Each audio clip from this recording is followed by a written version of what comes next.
we go. Woo. Big up, everyone. It's your girl, Sofia, aka Sophie, back here on Sophia's Football Talk for a little different type of stream here. We're going to be having a guest here from the Two Blues podcast. We have Charms and Daniel over here. How are you guys? You good? Well, as good as I can be for a Chelsea fan this season, but listen, we All keep Gucci it over moving, here. keep our heads up, and we march forward. I completely get that. Yeah. So, obviously, as the title says, we're going to be tr- talk about a little bit, of course, the upcoming game for tomorrow, the Arsenal Chelsea game.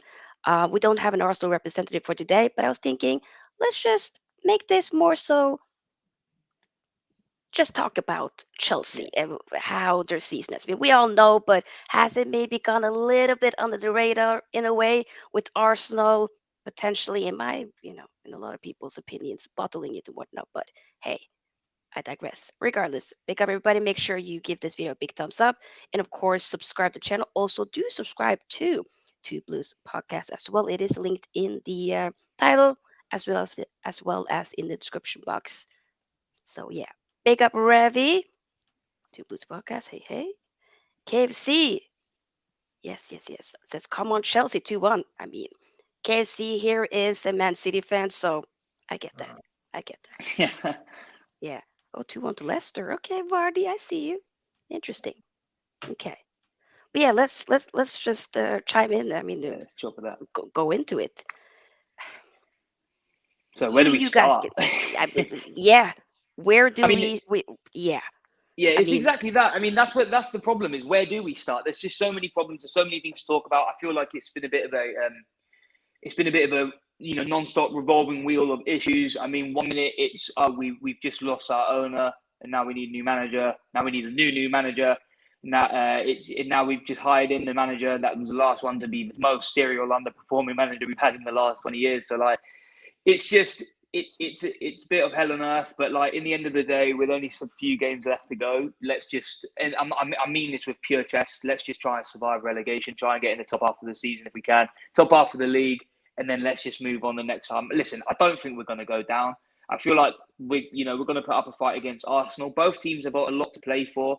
I mean, Arsenal's still in the title race. A lot of people think that they've bottled it already, which, I'm not kind of on that train a little bit. But, like, realistically, Man City just got to drop a couple of points and Arsenal just got to keep playing the football they've been playing all season. And I feel like it's going to be a really interesting battle tomorrow. I mean, a lot on the line. I see Arsenal winning, if I'm being honest. Just the way that they've been playing football, it's stylistically set up to just creep past whatever defence Chelsea decide to play. And I'm sure Dan can kind of think the same thing, that it's just going to be it's not going to be the greatest performance from Chelsea. But then again, what is the best performance we've had this season? It's not exactly fantastic football off the back foot. I mean, Frank Lampard keeps coming out after every loss. And Dan's been he's been profiting off of this, essentially, the amount of videos that he's been posting up about it. But the amount of BS I've been hearing from Frank, it's just getting gone, man. Getting gone. oh, no, Dan, do you have what do you feel? Charms knows where I stand with Frank Lampard. I mean, it was a bizarre appointment to me. We can wind back the clock, Sophia, to bizarre decisions. It all starts with that Tuchel sacking. But every decision since then has been, there's been an opportunity. There's been reasons for it to go right. There's been backing it. The fans have said, we'll give him the time, we'll give him support. But in a club like Chelsea, it's a results-based business as is. But in a club like Chelsea, you don't get the longevity, you don't get the time. And Frank Lampard was never the right guy for the job. I got the sentimentality. I got that kind of aspect behind it.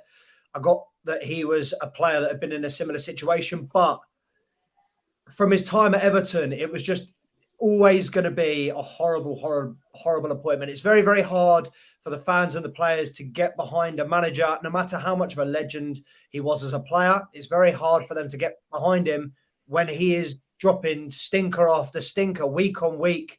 And it is got to a point where Chelsea fans, we're looking at the lineup and going, well, there's only one man you can blame here. We've tried to blame the players all season, Todd Bolio season, but there is only one man picking that lineup. And week in, week out, we've got it wrong. And this is the time in the season where, Charms and I did a video when Lampard got appointed and said, this is the time where with 10 games to go, you've got nothing to lose bar very potential chance of relegation, but you've got nothing to lose.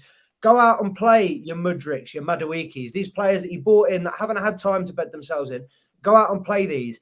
But he hasn't done it. He's reverted back to Chalobah, Kovacic, Kante. Obviously, we're great, fantastic that he's back in the squad.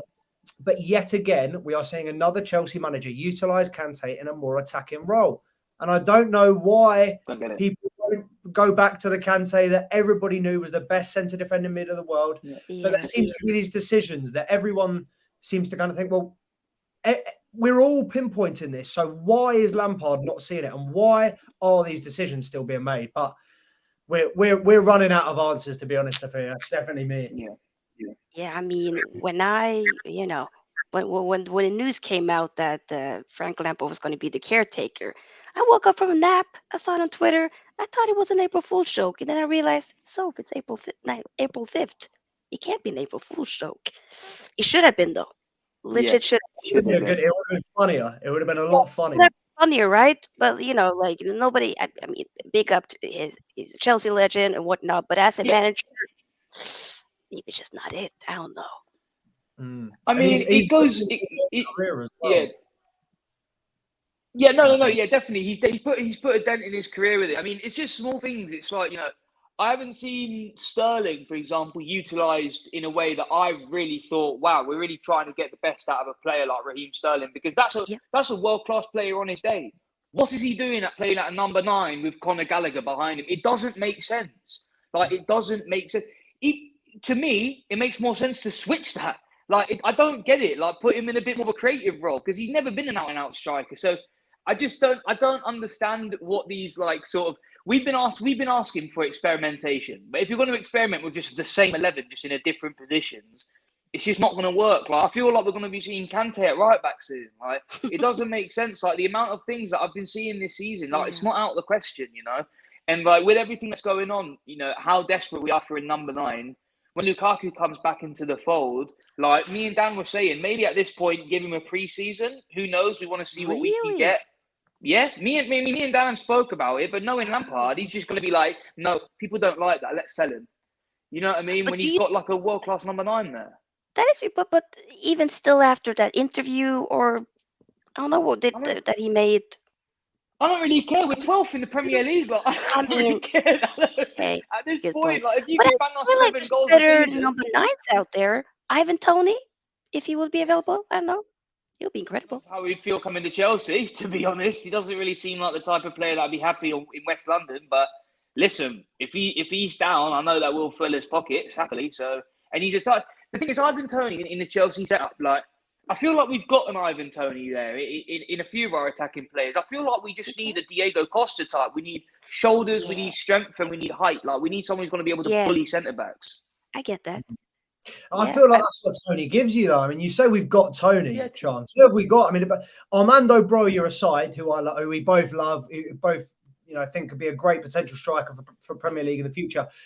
As good as Datra Fofana has been in glimpses, still very, very young. I still think he does need to get a loan spell or two under his belt before he comes into this first team. But Chelsea, it's an age-old conversation with the number 9, and Chance is right. We haven't had out-and-out number 9, successful number 9 since Diego Costa. And it's got to a point where we are considering Lukaku for the lack of options out there. There are better number 9s out there, but with the money that Chelsea have spent, with the situation that Lukaku is in right now, we've got to remember that we paid 100 million for Lukaku 2 seasons ago. Why are we having this conversation about Lukaku? Can you believe how down bad this season has been? To be talking about maybe we just forget how much he hated on us. Maybe we just while he was still on our books, maybe we just allow it. I can't believe we're doing this, man. Oh, it's horrible. And I mean, how do you guys feel with Todd B as the new owner and whatnot? That the whole spending spree. Do you think it has been a bit too much, or give me your honest opinion with how he's run the club so far? I don't like it personally. Yeah. It sounds. I don't want to sound like I'm being ungrateful, because how many clubs in the world get the investment of 600 million and the players that he's been ridiculously trigger happy. If you'd have told me that Chelsea, in the situation that we are in, would be home to the best young centre midfielder in the world, after that World Cup, Yeah. I'd have laughed you off the park. I wouldn't have thought it'd be an option. So what he's done for the club in terms of, I think his intentions are good. I just genuinely think he does not have a clue about football. I think we were there in the Twitter spaces after the first games where he was asking fans who you wanted to buy. And Yeah. He was like it's in the. Yeah, I saw that. He was liking people posts. I was like, Todd, what are we doing It's here? gone from that to him booking friendlies against Wrexham and creating a mini Premier League and suggesting these playoff games. And you're sitting there thinking, Todd, there's problems at home, bro. There's a lot of issues that we've got to sort before we start thinking about the commercialization. There's talks of, we're getting rid of 3 as a shirt sponsor at the end of the season. Who would want to sponsor Chelsea Football Club in the Premier League? No European football for the next year and a half. No big deal sponsor. Like we're in the mud. We're going to be hit with, and I don't doubt that with his, and this is something that I hope I'm not going to have to stand by, but I really, really think that with the business that we've done, these 8-year contracts, I think we're going to be in trouble with FFP. Yeah. By the way, I've never liked that 3 sponsor. It just ruins that kit. I never liked it. It's so. It would have been better if they'd written 3, like with the old. Yeah. It's just the way that 3 is shaped. It doesn't sit right. It doesn't look good. I mean, knowing Todd Bowley, we're going to end up with next season's kit having OnlyFans logo on the front, innit? So let's be grateful. Let's be grateful for what we have while we have it. But yeah, listen, I'm not mad at it, but like Todd Bowley, I feel like Chelsea soccer team is really able to like capitalize on these playoff games. Honestly, that's how I'm going to end up talking if this continues. The thing is, my thing with the whole expenditure situation is I'm a bit more pro than Dan. I'm a bit more like happy with the idea of like getting all this money. I'm not more grateful because I understand that we both have an appreciation for the situation, but I'm not mad at the overspending. What I'm mad at is the lack of foresight. Like, how is this going to affect seasons going forward? Because we're paying with money we don't have yet. You know what I mean? Like, we're putting these 10-year long deals and then breaking it down. What have you seen, Dan? What's just happened? Calvert-Lewin is just an absolute sitter. He's just cleared the ball off the line. Good thing we didn't go for him a season or 2 ago, did we? I've never been a big proponent of DCL, but listen, yeah, I don't know. I'm happy with the fact that we have the ability to make these signings. Yeah. I'm a bit in awe at how much of a shambles this situation is kind of turned into. It seemed like, okay, we've got a couple of problems, but we've got a lot of money. And like most of the time that Chelsea have run into problems, let's be honest, money usually answers the question. But like this time, he hasn't done anything. I mean, Mykhailo Mudryk, as much as I think he's got potential to be a fantastic player and hitting the top speed in the Premier League on his debut, it's incredible. Like we can't deny the physical presence that Mykhailo Mudryk does bring to Chelsea, but it's just a question of like, you're not Eden Hazard, and that's exactly what we need right now. You know what I mean? And I think you can't really buy that talent, so it's a bit tricky going forward. That's a good point. Like some of the, I feel like in a lot of ways, looking more so as a neutral and whatnot. I've watched a lot of Chelsea games throughout the season, and I feel like with the amount of players that they've gotten in and whatnot, a lot of them it just looks like a team of individuals. It's not like a proper team. Just, I don't know, I'll buy this player, and we'll just, try to do something. But it's not sustainable. I think Chelsea at the moment, as horrible and as painful as it is to say, Chelsea at the moment are suffering for a lot of the problems that Antonio Conte highlighted in his press conference when he slated the Tottenham players.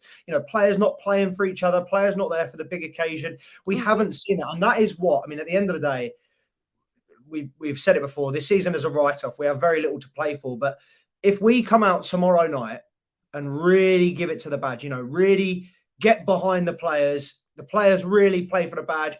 I want to see some kissing of the badge. I want to see some goals. I want to see some heart in there. I want to see someone throwing some, not in a malicious way, but I want to see someone throwing some studs in there. I haven't seen a big challenge. I haven't seen a Chelsea player get mad since Antonio Rudiger left the club. I haven't seen any Chelsea players with passion. 100%. Show some passion, 100%. Something. And that's been a massive part because it's dragging the identity out of the club. You know what I mean? We were used to being that sort of dirty, get your foot in and kind of win a match with that grit. And we've lost that, and you can look back at the last 18 months. It's not just this season, I will admit to that, I feel like there has been a lot of like we're relying on the 12th man a little bit too much at the bridge, and we don't have them away performances that used to be like, oh God, Chelsea are coming here today. You know what I mean? Like it hasn't been like that for a minute, because like growing up, growing up being a Chelsea fan, I would talk to my friends. I'm from Northwest London, so everyone I know is an Arsenal fan. Literally everyone I know. And whenever we would go to the Emirates or Highbury, it was like they would be like, "Oh, we really got to pray Drogba don't do us one. We really got to pray Diego Costa don't just start throwing his elbows around.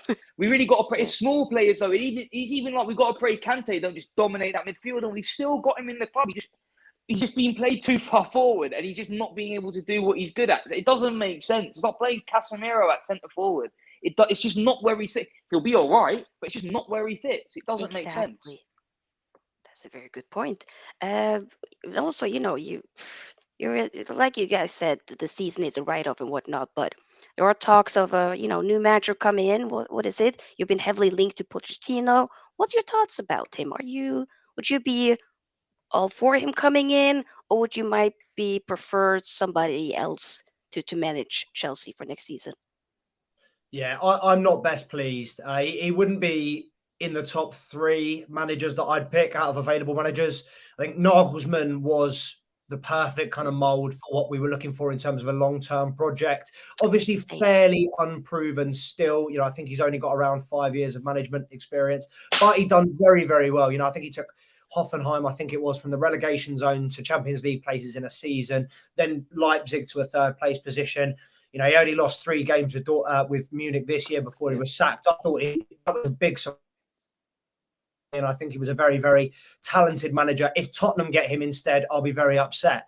And as good as, there have been a lot of pros to Pochettino, what he did with Southampton, his attacking brand of football, how he relates to the players. I think a lot of aspects to his management style would benefit Chelsea. But at the same time, I'm a very, very stubborn Chelsea fan, Sofia, and I do not like the fact that he managed Tottenham. I like even less the fact that there is a potential that he might link up with Harry Kane. If Harry Kane became our new number 9, I've got to be honest, I would not be going to many Chelsea games next season. Yeah. No, I rather have Kane come to the red side of Manchester. Come. Dan, I'm shocked about that. I'm really shocked about that, because I won't lie. Like, I've got a thing with Pochettino. Like, obviously, I want it to be known I can't stand Spurs. Like that's from like a personal standpoint, though. That's not even like being like a Chelsea beef thing. That's like a personal. Like, I can't stand Tottenham Hotspurs. But I'm not really mad at the fact that Pochettino's coming from there. What my problem is he's a serial 2nd place finisher. The best you'll ever come is Silva. He's not the type of guy to drag you over the line to a win. The way that Mourinho does, the way that Tuchel does, really drag it out the fire and do something mad and get you that W, you know what I mean? And Harry Kane, I feel like would fit. I feel like that's the fit 2 years ago, to be honest. I feel like right now, the price tag of the player is just not going to match up to we're not going to find a sensible middle ground. If we got Poch, we'll probably end up putting in a bid for Kane. And listen, he might even be swayed by it. In truth, can't see it happening. But at the same time, how many other managers are there in the world that are available? There's plenty of them. I would rather Jose packed it all up at Roma, but I'm going to stop talking about that, mate, because I've really got to get that out of my head. It's just not going to happen, man. It's just not. Would be funny to see Mourinho back, though. Manifest it. We've got to manifest it, boys. Listen, come on. We've got to do it. We've got to do it, man. Come home. I really wouldn't mind. I just loved seeing the press conferences, whatnot. Like, this guy, come on now. He is. Where is he? There he is. I prefer really not to speak. If I speak, I am in big trouble. In big trouble, and I don't want to be in big trouble. I mean, come on. I use that 2-3 times a week in general conversation. Yes. The best. I mean, listen, there's only one special one, and that's the man himself. He's, in my opinion, I feel like he's very underrated in the sort of best Premier League manager of all time. When you actually compare how long he was in the league for versus how much he'd won, listen. If he just deleted that spell at a few clubs, cough, cough. But if he just left it blue, it would have been all good. But he decided to tempt himself the other side of it. And look what happened. Nothing. But fantastic manager. Always going to be the top of my wish list. Nothing really stopping me from wanting him. I mean, to be honest, another factor that's bringing me in is if he was able to get on board, he's putting Tammy in his suitcase, and that would be ideal. Get a great manager, you got a great number 9, proven in the Premier League. Doing it again this season in Italy. Maybe not on the best streak in the world, maybe not as hot in form right now, but I know for a fact I've got faith in Tammy Abraham, and he always played for the badge. Great player, great manager. I'm surprised at how. Sorry, Sophia. I'm surprised at how pro Tammy Abraham you are, Charles. Now, First season, I know he's had. I think it was a dislocated shoulder, which is a fairly big injury. But I haven't been that impressed with him this season. In fact, the buyback clause. We were smart to put a buyback clause on him, but for what is it, 60, 70 million? It's a lot of money. And if we, at the end of the day, we've already got Nkunku coming in and Malo Gustu, a couple of other loan players coming back. Our squad is very big, and I think if we're going to go out and spend a lot of money, just go out and do it and spend it on a big player. I think it's someone in the comments has said it a couple of times, but Osimhen is the. I was about to mention that. Yeah, Victor Osimhen. The one thing I will say is, and I'll second this for Declan Rice as well, another player that Chelsea have been linked with for a lot of money, is I genuinely would not want to do that to the player. Victor Osimhen has so much potential, and with the curse of the number 9 shirt at Chelsea, I don't think I'd rather he just went somewhere else and did well. Who will break that curse? What's the last one you mentioned? Diego Costa? Is that really the last one? Lord have mercy. Genuinely. Wow. Yeah, Tammy had a good season, the first season under Frank. Yeah, I think it was 20 goals, all competitions. But he and as good as a finisher as he is and was, he was still not, talked about. He was still shipped off. Chelsea fans weren't sold by him, still felt the need to go out and spend, 100 million on Romelu Lukaku. But I think, honestly, Broja, for me, I don't know whether he'll be fit for the start of the season next year. Obviously, he did his ACL, which is a horrible, horrible injury. Oh, that's horrible. Exactly. And how many players we see do an ACL and just never get back to where they were. But I think with the squad that we have at the moment, we have enough talented players to start the season with the squad that we have. Well, unless we get rid of a couple of players, but that needs to happen anyway. I've got a list of 10, 15 players that we can ship off right away. Yeah. He's got Cucurella right at the top of it. I know he has. Oh yeah, Cucurella straight out. Cash in, take the L, cash in a while. Wow. Is there no he can redeem himself maybe next season, or is it just no good riddance, bye-bye? You have to understand it's been 30 weeks. It's been 30 weeks. It's Groundhog Day every single Saturday at the Bridge, man. So it's it just feels like, sometimes you'll get a 7 out of 10, sometimes you'll get a 4 out of 10, but you will never get above a 7, man. It's like his best performances is like an average performance in the position. So it's now we got Chile back, big chopper Chills. I think he's going to be able to hold it down. And put Cucurella business class straight off to Italy, mate. Wow. He's got not Serie even business class, bro. Not even business class. Put him in the bags. Put him underneath the plane. Nah, you're good, mate. I want him to sit in luxury. I want him to enjoy his journey away the way that I will enjoy his journey away. I want him to kick his feet up, nice little movie, juice in hand, little nice Michelin star meal in business class, and he's off. I'll be watching the plane from a distance on that Cucurella pack, just watching him fly by, but I'll be enjoying every single part of it. But yeah, can't. I just feel like there's no heart, and I feel like it's the same with a lot of players. It's not just him. I feel like he's a really easy target based on the amount of matches that he's played in the season, and also he's used to a dogged performance at the minute. But I can name 4 or 5 players just off the top of my head who, at the same time, have been playing a lot of football when I don't really get why they have been. The weird thing is, out of the 3/4 managers, if you want to include Salter, that have been in charge of looking after the club this season, no one's been able to get a set 11. And do you know how dangerous that is when we have as packed, bloated club as we do? Yeah. And just 4 managers can't figure out 11 players to play every single week, week in, week out. It's a madness. It's mental. You need to have a proper yard sale. Just be like, you know what? Get rid of lots of guys. They gotta go. They need to do a buy, loan, a keep, loan, sell in the club. They need to sit down in that boardroom and just say, right, we have Let's be like, 4 players in every single position. Get rid of it, even if it just comes down to get rid of the oldest one, because we have so many old players. And there's a couple that I'm not hating on. You know, Thiago Silva, I would like to keep at the club until he's 45, maybe even longer. I think he's incredible. He's good. Certain players, I think it's time to move them on. They're getting to that stage in their career where they're not really serving that much purpose as kind of a leader. And, you know, players like Thiago Silva and Azpilicueta aside, you know, a couple of those guys, Kepa, he's got to the point. He's nearly 30 years. He's getting on. You know, everyone still thinks, you know, I remember when we paid 76 million for this guy. Everyone was going, he's a young keeper. He's the next thing. We've been saying this for 5 years that he still hasn't reached his peak yet. But as a goalkeeper, that's slightly worrying if he's, you know, hasn't managed to get his distribution on target. So we do need to clear a lot of dead weight out of that club. No, I get that. Yeah, it's a weird one with the goalkeeper situation, isn't it? Because it's like, I feel like when Edu Mendy came in, it kind of felt like the problem was solved.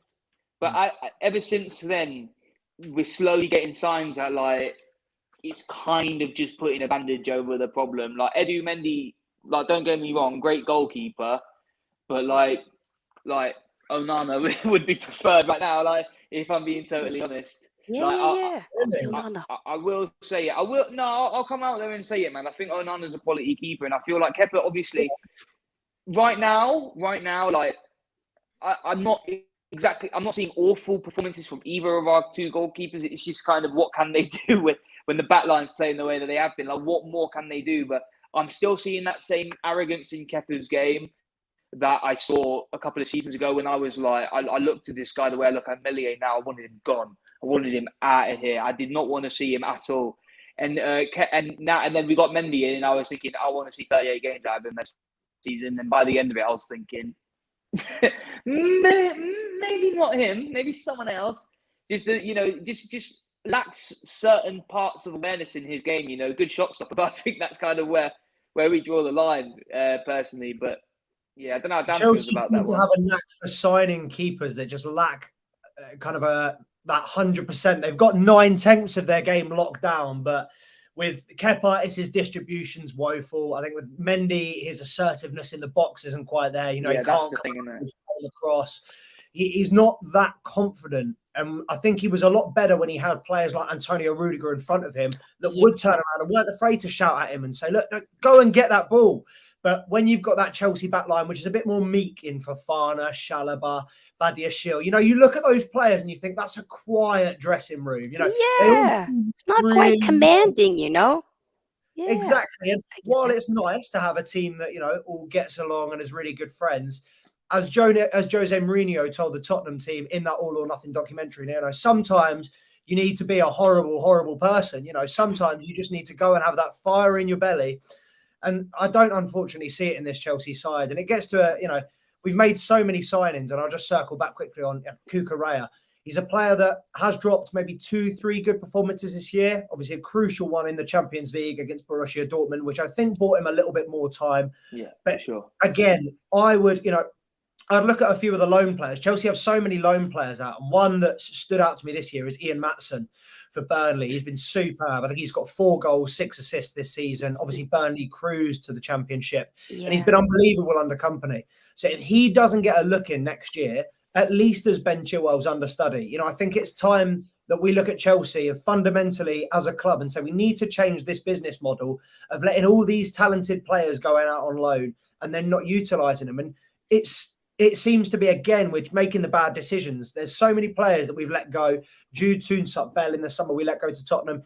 Taking gambles on players like Conor Gallagher, who have had one good season with a mid-table team, and we're giving him more game time than any of our other signings. You know, we've got £600 million invested, and we're still playing Conor Gallagher ahead of every single one of them. And it's got to be looked at, because the new manager, he's obviously... Whenever any new manager comes in, it's, you know, clean slate. Everybody, you've got to prove it, but it's going to have to happen very, very quickly. We said before, don't understand the point of a caretaker manager, because they're just wiping the slate clean for 10 games, to then wipe it clean again. So they're going to have to, whoever comes in the summer is going to have to do a very, very quick job of deciding who he wants in that team and who he wants to get rid of.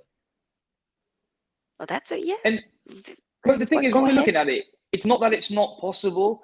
We've seen Hmm. it this season. We've seen it mid-season. I mean, you look at what happened with Aston Villa. I mean, you see, as soon as Emery comes in, it's like the day after he's there, Wow. it's a new side, and Yep.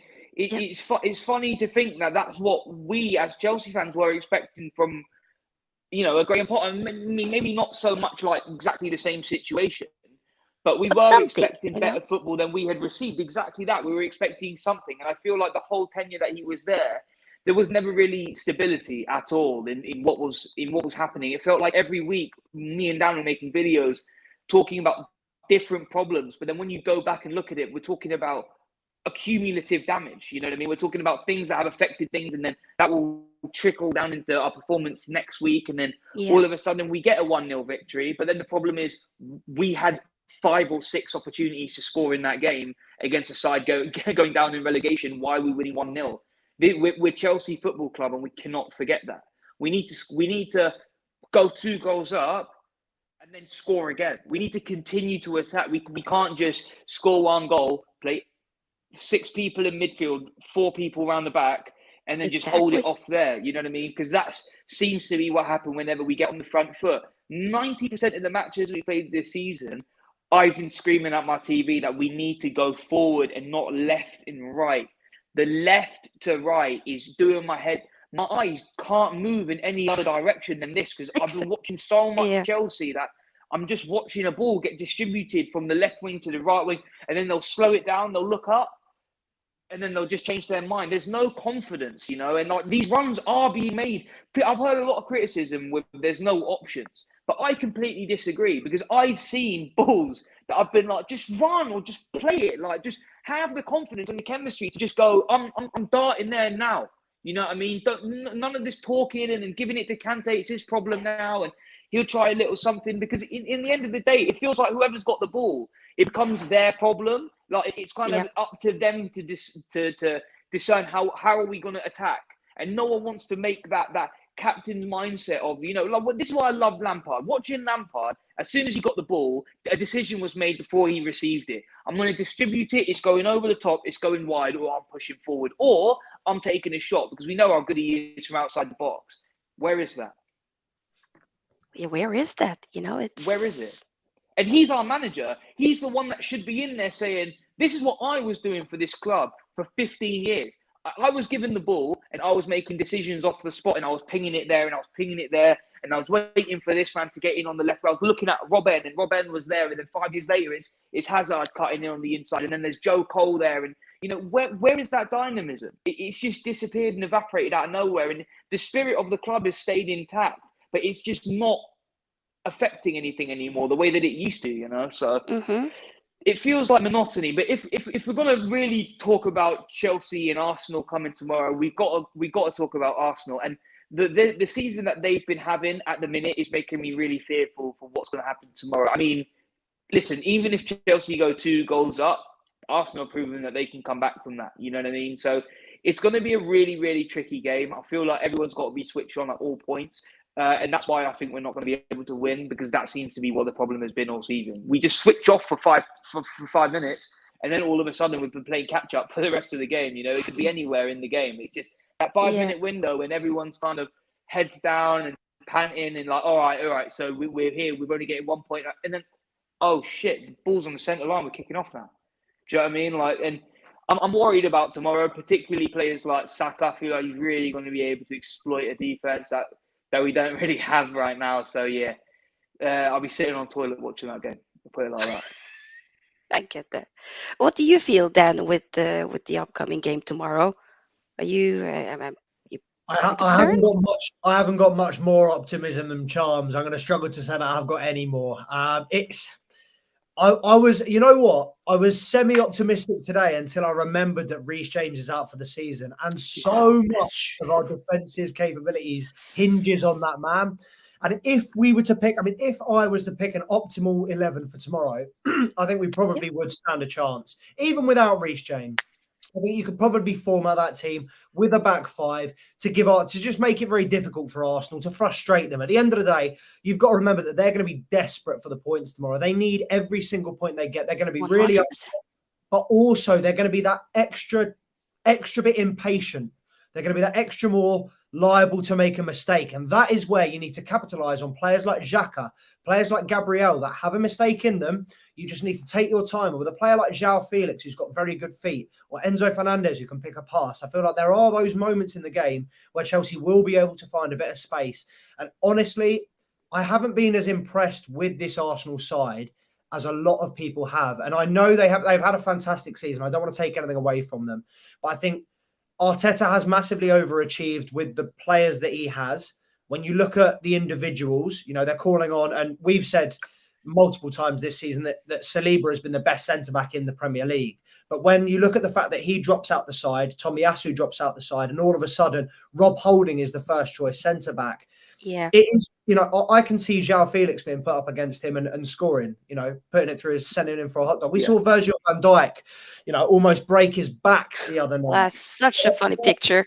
There are centre-backs being put on the floor, left, right, and centre. So I think there's potential, and I'm slightly more optimistic than Charms. But again, I think it just comes down to the stability of that Chelsea side. When you take Chilwell and Reece James out, the win percentage drops through the floor, and that is the centre-backs that we have available to us when Thiago Silva's not fit. It gets a little bit ropey, and Arsenal, of course, are playing very, very good football this year. So struggling to see how we're going to get a result tomorrow. Oh, I see that. I mean, it'll definitely be a difficult game, but do you guys think? Okay, so it's basically when was this is. I'm not trying to throw shots here. When was the last time you guys won? Just asking for a friend. Dortmund? No. Yeah, Dortmund. Was that the last? Dortmund second leg? Yeah. I think I'm pretty sure. We've won 5 games since October. I'll try and pull the statistic up. It's not happy reading, but we only won obviously those 2 games back to back under Graham Potter, and then it's all gone south since then. The last win bar Dortmund was Leicester City in the Premier League. We've played 6, lost 4 since then. Lord have mercy. Wow. Okay. Yeah. Well, mercy will definitely be needed, but knowing Chelsea, it's not going to be granted, is it? So, listen, like we can only pray for greener pastures and sunnier weather, but with the financing that we have, I mean, Dan alluded to it earlier, the FFP is going to really start to put some damage and some pressure on us in the next couple of seasons. So, like, it's going to be a big question of outs rather than ins. Something going in tonight. You had to love for that, Rabbi. You noticed the violation, but we're trying to play it off like it was a conversational sort of talk point. So we're going to pretend it wasn't shade. But in the end of the day, she's a United fan, so she's got enough to worry about herself. But yeah, listen, I don't know, man. I'm worried. I'm not too excited about tomorrow. In truth, I feel like it's just going to be one of those games where we play good for 85 minutes. It's just the 5 minutes that we don't turn up is where we're going to get exploited. Yeah. I feel like the issue is like you guys, it's the scoring goals, because your defense, you've had a pretty good defense and don't really concede that many goals. But it's basically about scoring more goals and being more clinical up front. Somebody asked here earlier. Let me see here. It was Jarvis. Here we go. Would you take Kolo Muani at Chelsea? I think it would be hella expensive, I know, but not for the price that's being discussed. I think they were saying upwards of 100 million euros they were discussing for him to Bayern. I mean, he had a good World Cup. Let's not get it twisted. A lot of potential, but I'd be lying if I told you I knew who he was before the World Cup, and I'd be lying if I told you that he was. Same. He wasn't. If he doesn't move and has a poor season next year, we'll never hear from him again. But if he gets the big money this move, he's got to capitalise it, and he's had a great season with Freiburg. So I hope he does get that move. But it seems like, with Bundesliga tax, it seems like that is the league for strikers to properly dominate in. So if he wants to do well, I'd stay well clear of Chelsea. Yeah. Question here from Ravi. When will Chelsea get a decent striker instead of using Gallagher? This is just corn. This is just corn being thrown our way. This is a Liverpool fan, by the way. I want to hang up. Like, I don't understand. Like, we we gone over this a little bit earlier. In truth, if you didn't see, Ravi, I feel like that's been the question. It's sort of been the question since the departure of Diego Costa. When will we get a decent striker? The Sterling number 9 thing, it really ground my gears. It really irritated me. I mean, and the whole like using Gallagher and Havertz in like, you know, really dominant pushing positions. They're just not the players for it. They're just simply not the players for it. They haven't got the physicality. You know, technically, everyone on that football pitch, all 22 players that play on either side in the Premier League will always be technically gifted, you know, unless Cucurella's playing left back. But there will always be technically gifted players on pitches in the Premier League. Anyone that, if you put 2 leagues below that striker, even if they're centre-back, they'll be top scorer in the league. The question is, who is it for us that's going to be able to find that chemistry, that synergy, play that exciting football and care about scoring goals? When are we going to get a player that's going to turn like Haaland? And this is what I was saying. When Erling Haaland was in Dortmund, I was saying Chelsea need to throw the kitchen sink at Erling Haaland because he will single-handedly drag any club he goes to into top positions of any league. Like he could have signed for Leicester this season and they would have been in the top 4. You know, he's that kind of player. And real talk, it's not about him being the best player of all time. You know, it's about the fact that he's just an out-and-out natural finisher and goal scorer. He's got the physicality, He's got the pace, and he cares enough to score. All 50 goals he scored this season, regardless of what you think about, it was a tap-in, and he only had 7 touches. It's been excellent. But he scored the goals. Exactly, he did the job. You know, he did what he's paid to do. And when you sign that dotted line, it comes with, okay, we're signing you, but you need to try and you need to promise us that you're going to try to score 20 goals.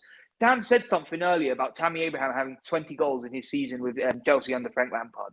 If you were to half that number and then subtract 30% of what was left, you would have more goals than our top goal scorer this season. That is how unbelievably down bad we are for someone to score goals. It's a really desperate situation that you seldom times see a top 4 club come into. But obviously, right now, I'm finding it very difficult to call us a top 4 club, especially with Man United having a great season. In truth, like Liverpool having an okay season, obviously pretty terrible by their standards. But when we look back at the Liverpool of 10 years ago, you know, it's a pretty normal season for a Liverpool fan to have seen in their tenure. I'm not used to this.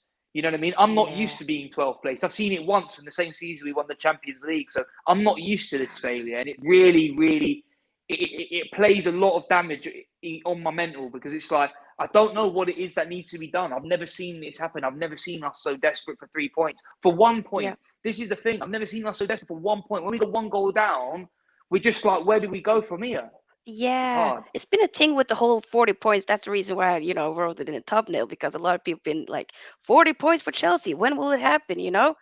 Could it potentially be tomorrow? I don't know. But oof. I don't know. I don't think so, to be honest. I really don't think so. Yeah, because when I've been looking at the fixture list, the rest of the games that you guys have, the upcoming whatnot, I'm thinking, where will the result come? This once again, this one though, it's not me throwing shade. I'm actually legit trying to ask a legit question. When will the win or even a draw happen at some point? Could it be tomorrow? Somebody was saying recently, I heard from a stream, what if Mudryk scores against Arsenal tomorrow? That would kind of be funny. I'm not gonna lie. That would be funny. That's what I'm holding out for. I'm just holding out for the fact that we want to see Arsenal cry. I'm manifesting it, man. We don't even want the points tomorrow for us. We want the points tomorrow to put that final nail in the coffin, because it will be like when we had that dreadful season when Leicester won the league and Eden Hazard scored, to take the title away from Tottenham, ruin their chances. That's what I want to see tomorrow, if nothing else. But yeah, I mean, you look at our fixture list and it is sticky. We've still got to play City, Arsenal, United, Newcastle, Bournemouth were the only team pre-Wolves. Bournemouth were the only team I saw us getting points from. Bournemouth, I do not now see us getting a win. Bournemouth, they're cooking. They're slowly cooking a bit now. I don't know what Gary O'Neill's cooking, but it smells good. It smells good. Man, they're filling it up. I can't lie. Yeah, exactly. Yeah. Also, great side, man. João Felix. Thoughts about his loan? Yeah, I want to was going to keep ask him Dan or about not? this earlier. I was Yeah. going to ask Dan this. How do you feel about putting pen to paper on him? Because at this point, I'm liking it, and I feel like he's having a good time at Stamford Bridge in terms of like there is a lot more respect around his name than a lot of other players. Particularly like Kai Havertz, who we have a lot to be grateful for. But in truth, if you ask the majority of Chelsea fans, who would you rather have? They would say Joao Felix. So how do you feel about that, Dan? Would you say we keep him here? Yeah, 100%. Funnily enough, I actually spoke to a Chelsea fan, the first Chelsea fan this weekend that have found that doesn't rate Joao Felix. I think Joao Felix is one of our worst players. I think he's been the best player in a Chelsea shirt since he's signed consistently. I mean, he hasn't had the players to work around. Yeah. Often that's been down to the formation. We've been playing a 5-3-2 with only 2 attackers. He's one of them. And as we've said time and again, he is more of a number 9 or a 10 with someone else around him. He has the ability to play in that 9 position, but he does need someone. Maybe it's someone with a little bit more physicality. Maybe it's also someone with pace and good footwork. Yeah. I think he could work in both of those. You look at the dynamic that I always go to is, Lukaku and Lautaro Martinez. You have that big physical presence and you have someone who's a bit quicker, a bit more of a finisher, a bit better feet. Yeah. So that is where I think he could potentially work with Lukaku. But also I think he could work with someone else like a Broja or another one of those, maybe not the players at the moment, maybe Nkunku. I feel like Nkunku is not a player. He's not an out-and-out 9. He is not the solution to our problem. But Rajat is bang on. Felix is the most technical of those players. The things that he does with the ball at his feet, no other Chelsea player can replicate, bar maybe Mykhailo Mudryk. But that is, again, that's more on the skill side of things, the explosive pace. But Joao Felix technically is far better than anybody else in that, of the attacking selections. And I think particularly given the situation at Atletico, he doesn't get along with Simeone. I think Simeone has committed and put pen to paper for the next couple of seasons. So he may well be frozen out of that squad. So Atletico might have to cash in on him. Let's not forget they spent the best part of, 110, 120 million on him. Yeah. So wow. Yeah. They're going to have to, and as much as, again, it comes down to Chelsea spending a lot more money, I don't doubt that Nkunku will be, when you take into account contract, will be the best part of 100 million. So I don't honestly want Chelsea to go out and spend $1 billion in 2 seasons. But it's going to have to be done. We don't really have a choice unless we want to be challenging for relegation places again next year. Something's got to change. $1 billion spent on how can we say billion and relegation in the same sentence? It's just it's crazy talk. I mean, listen, at least I don't support Spurs, but it's just I can't believe the situation that we're in. I mean, a random shot, by the way. But it's really tricky to kind of digest because there's a lot of expenditures that we're going to need to get rid of a lot of players. We're going to need to drop a lot of the dead wood. And it's a question of who's going to have to be sacrificed because I can't see us being in a position where we're going to be arrogant enough to only sell the players we want to. We're kind of going to have to be forced to sell a few players that we might not necessarily want to. You know what I mean? Like just in order to match with FFP, or if we have a player in mind that needs to come in, but there's a certain amount that it's really technical. And listen, I'm not a whiz with the whole FFP thing. I don't really understand it. Like, you know what I mean? Because there's so many little bylaws and like little things that you can sneak by that we've seen City and Chelsea. We've seen all these clubs do throughout transfer windows, even United to some degree when they're making signings when they bar over that limit. And it's just I feel like I mentioned it earlier, but it's just a lack of foresight. It's you're giving yourself problems to figure out later so you can find a solution for right now. But then when that solution for right now just hasn't happened, you've just accumulated more problems on top because we're still 11th, 12th place in the league. We're probably going to end up in the bottom half of the table come 38 games been played. And it's not a good look for Chelsea Football Club. If we somehow manage to claw up and get a European position, it would arguably be one of the better comebacks in the history of the Premier League. I don't... and we're talking about if we were to get Conference League football in a European setting. It's absolutely dumbfounding. We should have been nailed on to be in the semi-finals at least this year in the Champions League. Yeah. Should have been nailed on to, at the worst position we come, is 4th in the Premier League this season. And, we're more than double that down the league. And I saw this picture that really irritated me. And it was someone cropped out the one from like the 11th, 12th, 13th. And they're like, wow, look, Chelsea back top of the league. And it's just it typifies how it's gone. I only really realised it was banter until I saw Leeds at 7th, and I was like, hang on, this isn't a thing. This But isn't like, right. this is something's wrong with this league. I didn't realise we were doing so well. Got a football podcast as well, by the way. But like, yeah, I'm trying to stay away from the rest of the Premier League for the sake of my mental health and my marriage. But having my eyes on the screen, and I know for a fact I will be watching the game tomorrow, knowing what that is going to entail. But yeah, listen, if we somehow scrape out a point and we do hit that 40, mashallah, but I can't see it happening. I really think that it's going to be a long one for us for the rest of the season. That is. Oh, Lord have mercy. But is there other players that are missing for you guys? You said okay, so Reece James, Broja, anybody else? Yeah, so Weaknesses? James and Mount are out for the season now. James and Mount have both had surgery. Mount's obviously one of the ones that I don't know if we're ever going to see Mason Mount in the Chelsea shirt again. I don't think so. I'm getting a sneaky feeling we won't. I'm really starting to get that feeling. There's been a lot of talk from Liverpool, and I mean, you said it could be one of those charms because you're right with the FFP. We're going to have to sell some players we don't want to, and I feel like with all the talk of Liverpool this year, we're going to have to capitalise on him while he's still got that high price tag, while people still want him. There's 2 or 3 clubs reportedly in for him. So I think we would be silly if we didn't cash in on him. But in an ideal situation, you're keeping Mason Mount 100% as a squad player, as someone that just loves the club. In an ideal situation, Mason Mount is always at that club for me. But yeah, we're going to have to sell players that we haven't had a chance to fully develop. Christian Pulisic. In an ideal world, I'd love to give him a bit more time, but his price tag is not going to be 40, 50 million forever. We're going to have to cash in on him if we want to make the money back. And at the end of the day, football is, it revolves around the money these days. Todd Bowley is a businessman, and we are going to see these sort of moves happen, particularly if we continue to invest and if we continue to buy these players like Nkunku, we continue to pay these high contract.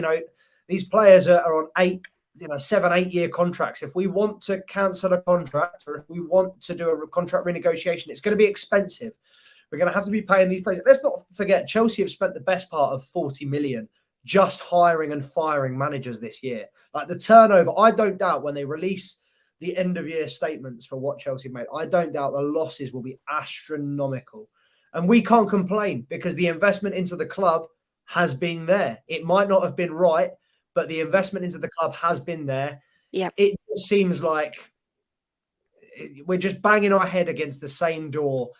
And I really, really hope that it is just a case of resetting this, resetting in the summer, big clear out, take stock, get a new manager in to get his plan and give someone time. Because regardless of how, and let's be honest, if we'd have kept Tuchel, if we'd have kept Potter, we probably wouldn't be as bad off as we are now.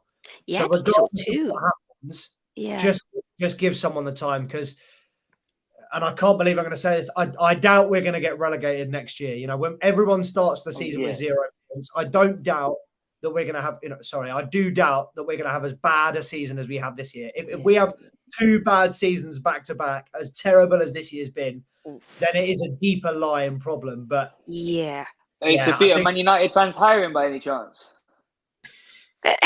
Hey, you're welcome. Never that. I'm a citizen first and foremost. Mate, listen, my blood's red in the end of the day, isn't it? So sometimes that's crazy. I'll never say that for the rest of my life. But yeah, no, it's clipped, but it's fine. Mm-hmm. It's just it's clipped. Yeah, love for that. But we'll also clip the bit where I violated United randomly in the middle of a sentence. But sure. There, it's just I don't know what it's going to take. I mean, we can say the same things. We can say new manager. We can say number 9. We can say FFP. But in the end of the day, it's football. It's sport. You know what I mean? Anything can happen at any given time. We could play the exact same manager, exact same 11, somehow win the league next season. It's completely possible. It's about the style of football you play, yeah. And it's about how you approach individual matchups and what are you going to do to expose their weaknesses. And I feel like Chelsea have been the easiest team this season to kind of look at and go, they're soft.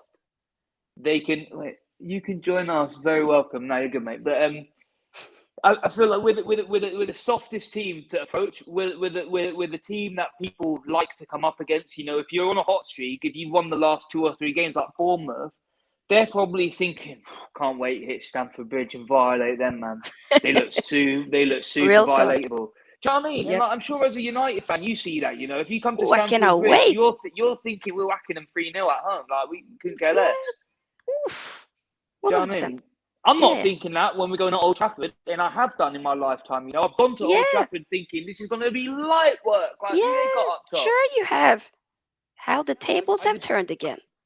exactly that, Yeah. and I can only pray for our rivalry to be back in that upper echelon because Yeah. I always Yeah. love it when because I feel like there's a lot of teams that Chelsea, like for example Tottenham, can't hack it. Arsenal can't really hack it. United, it's like we there's respect, but like it's wartime. You know what I mean? It's like Yeah. it's like we're never gonna be like like cool. We're your happy friend rival. We're always gonna give No. you the deuce. You know what I mean? But in the end of the Real. day, Yeah. if there's a rival team that I'm going to be like fair play, it will probably be United out of a lot of them. That or in truth City, because I feel like City have been hit with a lot of the same sort of finger pointing that Chelsea have. Like, oh, you're only here because of daddy's money, and you're only here because of this, and you don't Yeah. deserve to be in the top. So I feel like with that in hand, we also kind of relate a little bit more to City. But like, I've got no problem with United. I always feel like when you guys have, let's be real, when we're first and you guys are second, and we come to play each other come the end time of the season, you know that game's classic. You know that game's going to have more than 2 goals in it. You know what I mean? It's going to be end to end. Who wants it Yeah. more? A red card Also right very at the end. exciting, over You know the what I mean? years. A little bit. It Yeah. make your hair stand up because I can't name you one performance this season, bar in truth the second leg at Dortmund where I went like that. You know what I mean? After we beat Dortmund, I was thinking, get the disrespect off your lips because the things that people were saying, like, they're finished already. We go in there and we prove we can still hang with the big dogs, but clearly, depends how big the dog is this season. You know what I'm saying? But yeah, Yeah. there's bar that I feel like there should have been at least 5-10 performances in a bad season where you can really learn from, and there hasn't even been that this year. So as Dan said, it's very unlikely that this is going to be the case next season. If it is. Obrigado, Deus, please allow me, man. I do not deserve this violation, but yeah, I can't imagine it's going to be that way. I really can't. Yeah, because I think if you do get a proper, you need to get a manager who can, in a way, salvage this to next season. Be like, you know what? Yeah. Start over. We have preseason. Get a deadwood out, and just go for it. Bring And just Lukaku make it in, with them. watch him score a hat trick, come on the Premier League and do nothing for 38 games. It's got it written all over it, hasn't it? Oof, you can already see it. Because this is the thing, and if we go off the assumption that, because I mean, Fabrizio Romano has been reporting that Pochettino is the front runner and that deal's pretty much almost signed to get him to start in June. So if that is the case, and that one of the main things that I think is a positive of Pochettino, he loves a 4-2-3-1. And it's a formation that I've been saying that we need to get in the Chelsea squad. We have so many attacking options. We've never, ever utilised them. We've always gone with 3 defensive midfielders, always relied on a wing back. Inverted Christmas tree. Oh, stop it. I don't want to see it ever again. We're playing with 2 non-attacking players up there, but Pochettino with 5 attacking players up there, or 4 or 5 attacking players up there, just gives you a new dynamic. And that I would be very, very excited to see. And if we're going off that basis, João Felix, Mudryk, Nkunku, maybe have you get a number 9 in there. There's some dangerous players in there playing the right brand. Sterling in there or no? What are your thoughts about Sterling? Sterling is, at the moment, a reluctant participant or reluctant name on my list of players to leave in the summer. Because as much as I love Sterling, as much as I have backed him, and as much as I was gassed when he came, I really, really wanted Sterling to do well. He hasn't cut it, and hasn't done anything. Is everyone knew at City his issue was his finishing, his lack of clinical finishing. He spurned a lot of chances. He got a lot of goals, but he spurned a lot of chances as well. And in this Chelsea side, a team that we don't create chances. So how are you going to be putting players that? I mean, I would have taken, and I said at the start of the season, I would have taken Gabriel Jesus. But thinking about it, his clinical finishing, like I think he would have been a problem. He would have struggled to score in this Chelsea squad because, as Charms said earlier, and as the comments reiterated, we don't get the ball in the box. So unless you are going to have a 6 foot or a 6'5" striker that can head a ball that Reece James and Chilwell are chucking crosses at, we need to completely rebrand our team, completely change the way we play football. Yep. Otherwise, those sort of players just won't work. Rita says he gets into right areas, but has no clinical. Yeah, but the clinicality. I mean, we Yeah. can use that word. for sure. Yeah, 100%. He shows promise, and I can understand if Chelsea fans don't want to see him go because he is a world-class player. There are very few world-class players in this Chelsea squad, if I'm honest. But Sterling is definitely one of them. I've shown that he's at the top of his game and has been at the top of his game for Man City and for England for years. So to doubt his ability to do it in the Premier League and European competitions would be silly. He's done it time again. We know he can do it. But can he do it in this Chelsea team? Because like Arsenal, you need to have a different mentality to succeed in this Chelsea team. He's not, he's one of the most senior players in that dressing room. But do you see Sterling standing up at halftime and shouting at the players and getting behind them? Because I don't. And obviously with Potter, we were hearing reports of half of the team were getting changed outside in the hallway. Whether Sterling was in the dressing room or in the hallway, I don't know. But Yeah, I heard about that. Yeah. Okay, yeah, interesting. Oh, hey. But okay, so you guys, before we wrap it up, I do want to hear maybe your combined predicted lineup for tomorrow. What do you think will be the best predicted or what we want? Yeah, that's what I was going to ask. Two very different questions, Sofia. That is a good. You know what? Let me say what you guys would want, rather than what Lampard would actually do. What do you guys want to see if you were the manager tomorrow? So injured players: Mount, James, Broja, Koulibaly, Havertz, Kukurea. Anyone else? I think that's it. My head, lad. Not off the top of my head. I mean, you said Reece is out, isn't it? Yeah. First off, I'm putting Mendy back in goal. Tomorrow's the night. Get Mendy back in the team. Yeah, I don't hate this shout. I think that's a sensible time to play him. It's a big game, and I feel like out of the two keepers, one of them's a bit more of a big game player. Mendy has, he has shown his neck during the big games, and he does keep his head. I feel like Kepa's kind of the opposite. When the big moment comes, he kind of starts getting a bit chickenish. But I like the shout, Mendy. Badia Shield. How do you feel about that one? Another good game for him to get a little start up, get his legs moving, get a bit of confidence in a blue top. I like the shout of him with Thiago Silva. Yeah, I love the idea of him and Thiago Silva. Pretty decent that in truth. Chili's about. He's back. Yeah, dead cert for left back, I think. Yeah. Chili's back, so that's sorted. Thankfully. Thank Christ. Just trying. I'm just trying to think about attacking options because I don't really know how I would want to approach that Arsenal side. You know what I mean? They've been very defensively sound. I don't really know what would be the answer to it. I feel like Chilwell's going to have a good day. I feel like that's going to be good. I feel like he's good at stopping the pace of right wingers that push forward onto him. So I like that shout. It's just going forward, I just don't really have a clue. Listen, I'm not playing Gallagher at number 9. That's nailed on. That ain't happening. He's on the bench. He can chill out. He can just sit on the bench, brother. No, have a rest. Not even on the bench, man. I think as long as we play 3 attackers tomorrow, because what I don't want to see is 5 at the back. I would play, I think personally, the way Arsenal have been playing, the way that they alternate and how fluid that front line is, I think you'd be silly not to play a back 5, particularly without Reece James. I think we're going to have to play Aspi at right back.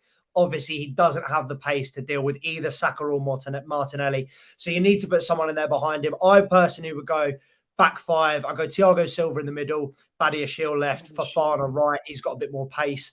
And then Aspi and Chilwell. And then I'd go with Enzo and Kante in the middle. And then I'd go up top, João Felix. I'd go Mudryk on one side and Madueke on the other. Another player I think has not been given the game time.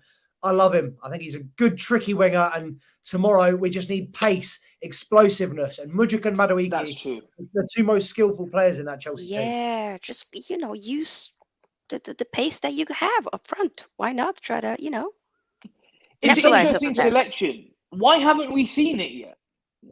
Why haven't we seen that yet? Because this is the thing. It's like game, bro. Too much Ultimate Team, man. He just looks at the numbers on top of the card, like.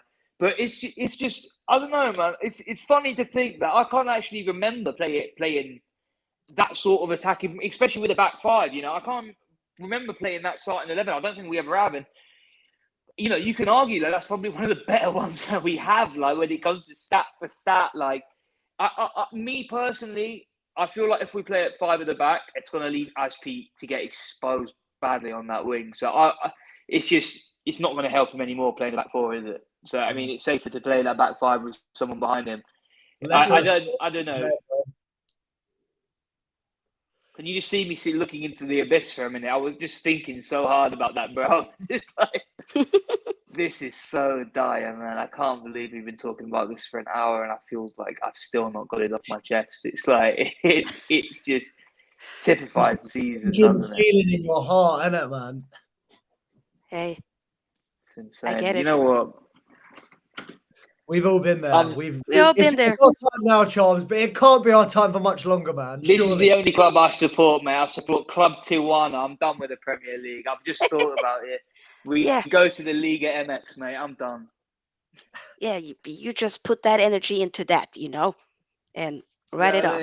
Exactly that. I've got to have that Mexican fighting spirit from now. So it's so good, man. Till the next time, but. In another life, two blues, bro. 2 Tijuanas. Do you know what I mean? We'll get that Modelo signature easy. Don't worry. What are your guys' predicted score for tomorrow? Yeah, I figured that was going to be the next question. And I'm going to be as honest as I can be. As I can see a loss, I can't see a loss over a draw. I feel that we are very defensively sound. And I feel like if any of my fellow bettors are in there under 2.5 goals, I feel like it's going to be a dead set for tomorrow. But I feel like a 1-0 with sort of goal towards the end of the game when they need it too much to not score, and we don't really we can afford to concede at this point in the season. 1 point and no points at this point, it's not really going to affect us. And I feel like that's where they're going to really be able to capitalise. If we don't score early, that is. If Chelsea score early, I feel like this is going to turn into one of those games where Arsenal are really going to have to work for it, to get around their defence. Because when we get up early, we like to sit players back and we like to say, come on, man, we're the bastards part, try and topple it over. And in this season, we kind of have been found out a little bit and we are getting these results of a draw. But we've seen Arsenal concede a 2-goal lead early a couple of times against teams they shouldn't have. And what happens? They do come back, but they don't get that third point. They don't get that second and third point. They just sit on that draw. So I can see either a 1-0 or 1-1, depending on if Chelsea score in the first 20 minutes. If not, 1-0. If we do, 1-1. Okay. What about you, Dan? I'm going for a 1-1. I'm maintaining the slightly more optimistic aspect. I think, I'm just hopeful that tonight the players will rise to the occasion, and whether it's for gaining the point for Chelsea or whether it's for taking the 2 off Arsenal, I really, I can see it again. I agree with Charms. I think it will be low scoring. I think it will be cagey. I don't think it will be the best game either. I think there will be quite a lot of nerves out there from both teams. No one really wanting to make a mistake. Obviously, there's a lot on the line, particularly for the Arsenal players. So I think it will be a cagey game, but I'm going 1-1. I'm backing the boys. Hey, I feel like something could happen tomorrow with you guys. Maybe you can get a draw. I want to say 1-1. I have a feeling, and I'm going to manifest Mudryk to score because it would be funny. That would be hilarious. The thing is, we have got a good track record against Arsenal. That is another thing.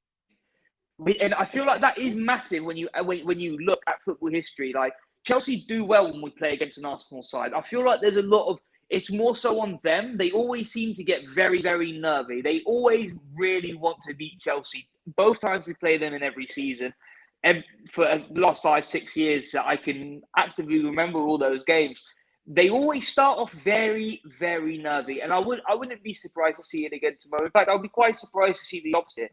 I'd be surprised to see a confident Arsenal, especially with, that Man City performance.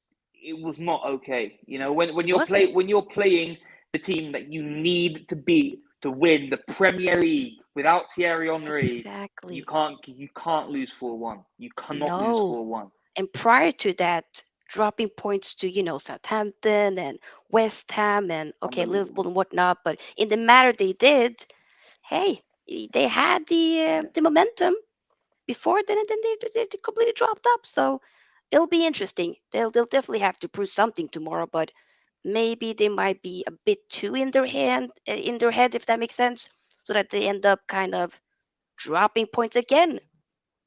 I don't know. It'll be interesting. It'll be very interesting. But guys, thank you both for taking your time to be here. Where can the people find you? At Two Blues Podcast, Sophia. At Two Blues Podcast on the YouTube, on the Instagram, on the TikTok. It's slightly different. At Two Blues Shorts, but YouTube's where all of our stuff is centralized. So look, thank you, Sophia, for having us on. Big up you. Big up your channel. We've been watching you for ages, watching you grow. Love your stuff.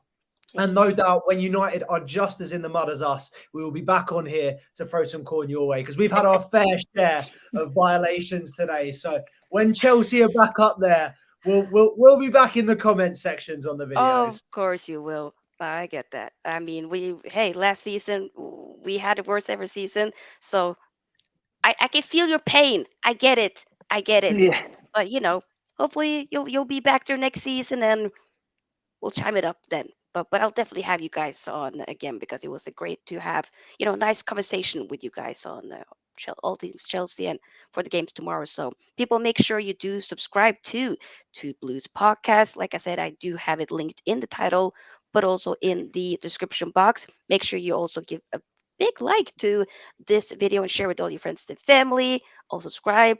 If you want to be a member of the SFT membership, we have it out now, as we finally did get monetized and whatnot. So big up.